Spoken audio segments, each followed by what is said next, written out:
Hey everybody, it's another stereo rambling. Today I end up having FoxFire, and as you can tell from the overlay, this is a little bit outside my norm. Uh, she's going to be discussing with me from cybertron.com, different spelling, the link is in the description, of a play-by-post RPG I've kind of just in recent months ended up coming into. It's a very nice, slow-paced, take-as-you-go here RPG that's been kicking off, and I figure we end up starting off with Fox. Would you be able to tell us a little bit about yourself?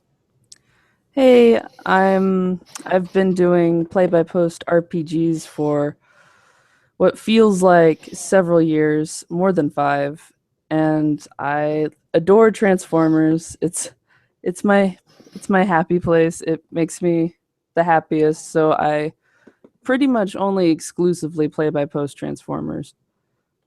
Okay, so for somebody just getting involved, or maybe for sake of argument, I know it's rare, but there's going to be somebody out there. Somebody out there. Can you explain exactly what Transformers is? Like, what's the deal with the world and all that? Would you be able to give us a brief summary of what this is all about? Sure. Autobots and Decepticons. Autobots seek freedom for all sentient beings. Decepticons seek peace through tyranny, and those two philosophies clash, which creates a great civil war that's decimated their home planet and sent their war out into the stars. And that's essentially the gist. Most stories center around the Transformers obviously coming to Earth and involving us in their war. And the Decepticons don't have much care for organic beings or any beings that are not Decepticons. And the Autobots seek to defend them at whatever cost. Yeah, now I've entered into the game with one Autobot and one Decepticon. For those of you still trying to keep up, I'll end up briefly saying a Transformer, or Cybertronian as they refer to themselves, are sentient machines that can change from a robot mode into another form. That form oftentimes can be a dictation of their personality, or but oftentimes it's to disguise themselves as something. Hence the tagline "Robots in Disguise." Two of the big ones that you'll end up seeing on, well, not the biggest one on this overlay, but two big ones you'll end up seeing is Optimus Prime, leader of the Autobots, depending on what point in the canon you're in, and one of the biggest bads of them all, Megatron. Now, uh, just to help those interested, would you be able to tell us at what point in the canon and what canon are we using in this particular RPG? Because there are several. There are. And the canon of our game specifically is more comics oriented. IDW is currently doing a run of the Transformers comics that is very G1 focused, but it's a very serious take on G1. It's not goofy. It's not cartoony. It's a very thoughtful look at Transformers, what they are, and like Decepticons are not evil. They're not your Saturday morning villains. They are people who believe their cause is just. And likewise, the Autobots also have multifaceteds. Not all of them are heroes. Not all of them are play by the rules uh, protagonists. I mean, there's layers, there's history, there's lore, and that's all sort of incorporated into the game, though it's not strictly based on the IDW universe. It's very loosely based. We have our own history, but it's based on the lore, on the backbone of the lore, essentially. Okay, so for those people just coming in, like they wouldn't even need to have read all the IDW comics or even have followed G1 Transformers. They could come in from almost any background so long as they have a loose understanding of what this might be or what this might be. They can probably catch on fairly quick. Yes, I would say so. Okay. So how did you end up starting with this? That's a long answer, but originally I hopped back I was when I first saw Transformers, it was Transformers Armada when I was a kid. And that was a very cheesy, Japanesey version of Transformers, but it got me into the franchise. And then I went for a period of years without any sort of exposure to it. And then the Bay movie came out. And as atrocious as the Bay movies can be, the first one got me back into Transformers. So it had some kind of a purpose, I guess. And Well, there's many who would end up taking pitchforks and torches to that statement, but myself being one of them. I know, I Watch know. yourself. I don't like them either, but they got me back No, into it. no, that's understandable. All right. Yeah. So after that, I hopped onto the second movie website because I was hyped about the second movie. Little did I know. Oh, how little did I know. But there was an RPG there. And so I kind of joined up and I eventually found my way to Cybertron through that original outlet. Now, you're talking about Cybertron. Did you have much history with the website beforehand, or you've been on with it for a while, so you've probably seen it grow? But the RPG element has always been a mainstay on the board. I actually do not go out onto Cybertron for anything other than the RPG. I don't touch it. It's for toy collectors more so than it is for the RPG. The RPG is sort of a tangent, but I feel like it's a very it's what keeps me there. It's why I am there. It is the most fun that I have in this sounds kind of wrong, but it's very fun and it's very dear to me. I wouldn't end up qualifying that as wrong. If you have followed me for any point in time, you would end up knowing that I have been wrong from the get-go, and I don't want to be right. Now, okay, so how about we end up starting with your main character, or at least the character I've come to know and I've actually ended up growing a little bit fond of in that regard. So take it away from there. I assume you're referring to Flame War. Yep, that would be correct. Uh, What can you tell us about Flame War? Flame War is a Project Decepticon that I took on, I don't know, maybe a year or so ago. And I wanted someone who would be a lieutenant of Megatron, like how Starscream is, or how Scorponok is, or one of those how Shockwave is. But I wanted someone who was kind of obscure because I like the untouched. I like bringing the more obscure characters into the limelight and making them special. So I found Flame War, and her bio on Transformers tfwiki.net is essentially she is about as loyal as you can get to Megatron, and she uses all her faculties to serve him. And I was like, okay, how can I spin this? So I look at her history a little bit, and I deduce that she would make a good black operative, a good uh, shadowy right hand for Megatron. So I start doing that and I try to decide what kind of person this black operative is. Why is she so loyal to Megatron? Why is she so dedicated to the cause? Why? There has to be a reason for it. Soundwave's not loyal just cuz.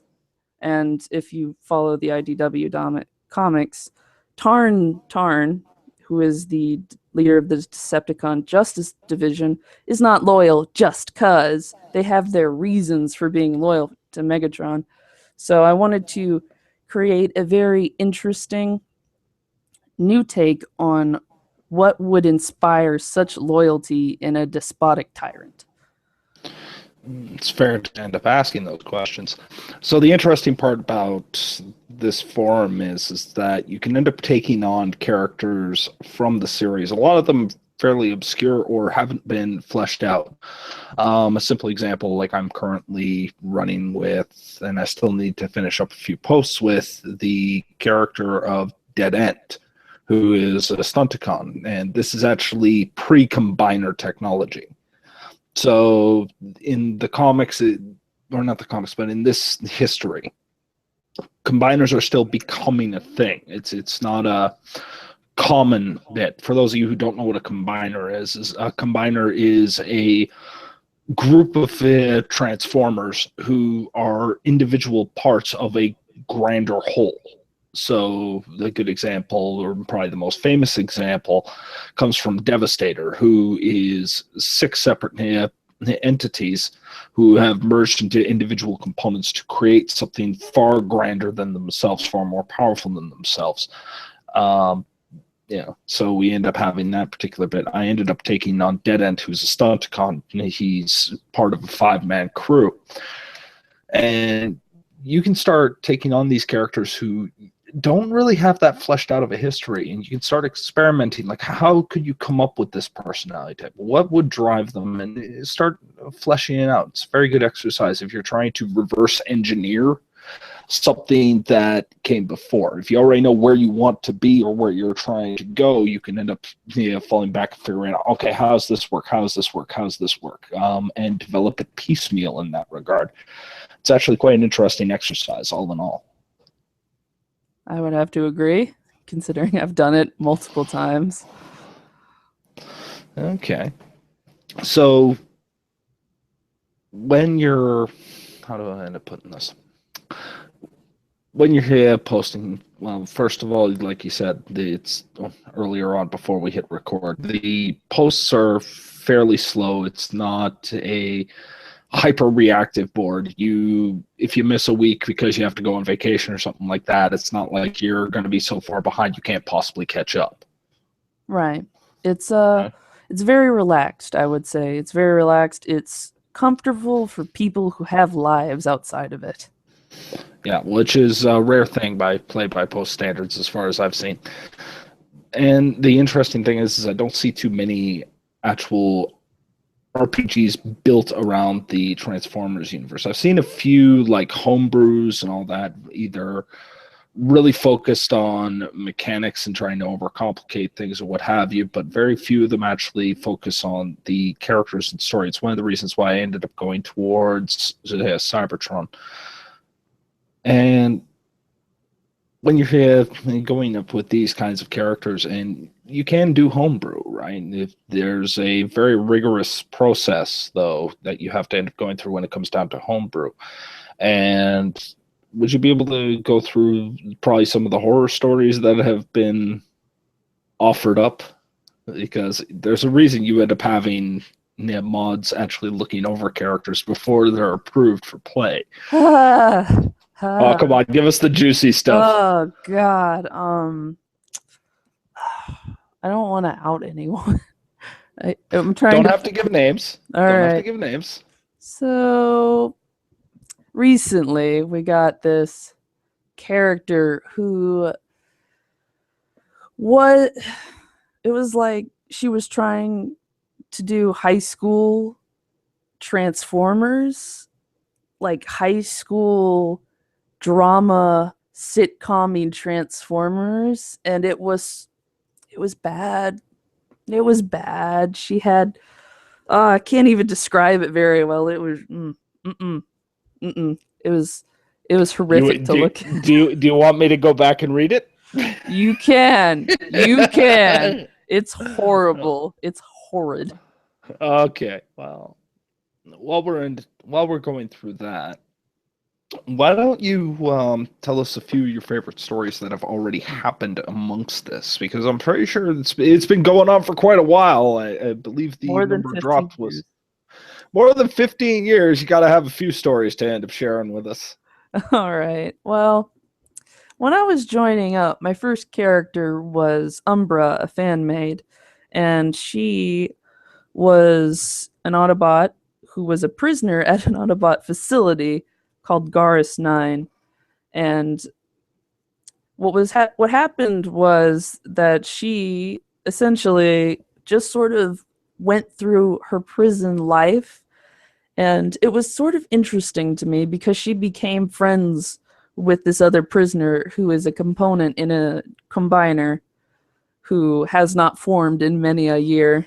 And it laid the groundwork for future stories. It laid the groundwork entirely for things that have happened and things that will come. So the Decepticons decided to invade this prison, and that didn't go well for the Autobots, sadly. The prison fell, but Umbra somehow survived by joining up with some Decepticons temporarily. And she was able to do that because her Decepticon friend would vouch for her. And I like seeing the the past framework that you laid down come back and support a richer, more interesting story. Another story, a big arc that just finished recently was Hot Rod. Hot Rod came from Cybertron. This is where I came in. He came back from Cybertron, but he was calling himself Rodimus Prime. And you knew from the owner's posts that something wasn't quite right. He was acting strange. He had voices in his head, and you were like, not sure about this. This doesn't seem good to me. You have my attention the second that the person's hearing voices in their head, so that's always fun. Yeah. Yes. What happened to Hot Rod? He's calling himself something else now. Is he possessed? I don't know. He was possessed by the dark matrix. I'm not exactly sure on the details because I wasn't there when that arc kicked off, but the gist is that somehow he got the fallen spark in him, and the fallen has possessed Hot Rod. And if you don't know who the fallen is, he's sort of like a deity. He's like a very malevolent deity that only wants the destruction of all Cybertronians. So he's a nice guy, really. Oh yeah, it's just adorable. Great at parties. Oh yeah, and while you were giving us that, I found some reading material. Oh God. So, okay, for those of you who are newer to RPGs, one thing that's usually helpful is that you at least understand what you're applying for. This can take some cursory research. It can end up taking the form of discussing with other players, getting a feel for the world. It's okay to be nervous and end up making a few mistakes throughout the way and try and develop. But there's some core things you need to understand. And I'm about to end up saying this, but suffice it to say, when you write your mechanical creation as though it actually had parents and is birthed on a specific day, and I mean birthday, I mean specifically, that was forced. The character is apparently a expert in forensic sciences, medical, and a tactician, which kind of ends up making me wonder about these kinds of things. Because it seems to be multiple disciplines, but as to why, we're not 100% sure. To discuss surgical knives being used as a thrown weapon against something that's metallic might be a little bit of an issue. This was not particularly thought out, but no, there was a whole bit where the character is written. Oh, where can we have some fun here? Oh, no. The backstory. So born, parents divorce. Again, we're talking about a machine here, right? Father was missing after 10th birthday, which makes me question, because this person seems to think of these characters, and keep in mind, I'm not using proper names. So if you are this person, consider that we are having a laugh at your expense, but I only hope that this has been a learning experience, because if you ever want to end up hearing about some bad writing and development, just take a look at some of my previous videos. I will tell you some of the horrible missteps I've taken. But this person continues to end up discussing it in the point of, and like at the age of 9, apparently was heavy into music. Apparently saved is by a giant robot of some kind. Developed, of course, written in with the main characters in mind, right? Because obviously this character needs to be in with all the biggest personalities in the entire universe canon. The character is written with a electrical magnetic pulse weapon. For those of you who don't know what an EMP does, an EMP shuts down all machines in a given radius. If you can end up making this an aimed fire weapon, might be considered a little overpowered for a character that's just coming in, and makes me wonder as to why that was written specifically for this character. Supposedly a natural thirst for knowledge, but of course they're written with this almost know everything mentality, right? Which is probably another warning you can end up taking. If you're going to write such a character as extremely knowledgeable, it's best to be very knowledgeable about the world first. Which makes it very, very difficult. But yeah, the character is written very much. Good example. I'm not sure on how you can be open-minded but judgmental. The strengths and weaknesses. In fact, arguably, open-mindedness is not a strength, it's just a character trait. Open-mindedness also means that if you don't have hypercritical skills, will pretty much go with any idea that sounds good on paper, regardless of how well it's been implemented.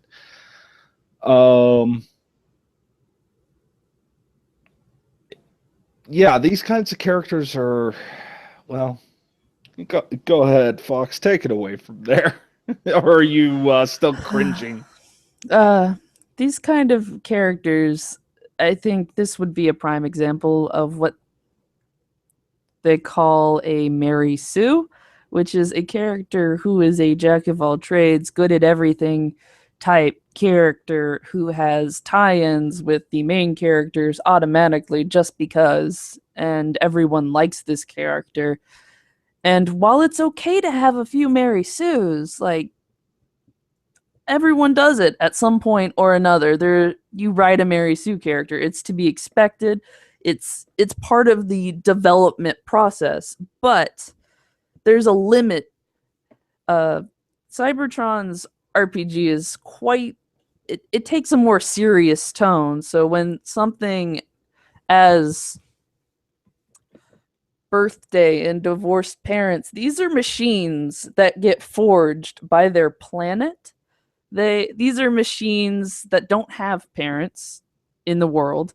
They have siblings, but it's a rare thing. It's because their souls, I guess, were connected when they were born, and that is why they are siblings, but there are no parents. There are no children. There there's there are relationships that has been established. They function a lot socially, a lot like people do, but divorce is not a word that is used. The lifespan of a given transformer, depending on if they're a frontline or not, can be a couple million years. You're talking about something that takes in information and has lived an absurdly long time, right? It may have some overriding character traits. It doesn't necessarily mean that they're going to act more adult, Rumble and Frenzy. But there's certain things that are just going to happen because of the nature of this particular RPG. Now, if somebody, let me put it to you, Fox. If why would somebody want to end up coming to this particular farm or this kind of RPG? Like, what does this offer that a lot of other places don't? I think it offers a lot, actually. I think it offers a very mature community in which to develop stories and ideas and characters that you don't see developed, like in the comics or in the shows. You don't see who the individual people are in the combiner teams per se, like Stunticons. You don't see who Dead End is normally in any sort of media. He might get a snippet here and there, but this is your chance to make a character you love really, really shine and matter in a large scale story about Transformers, and they can have an effect. Anyone, fan-mades, which is original characters, I suppose I should say, original characters, your obscure little canon, your big strong dude who is, I don't know, we can use Megatron for example. Say your Megatron, from Megatron to the smallest, weakest original character or canon, and anyone has and everyone has a factor in the story. It all sorts of builds together. It's a collaborative effort.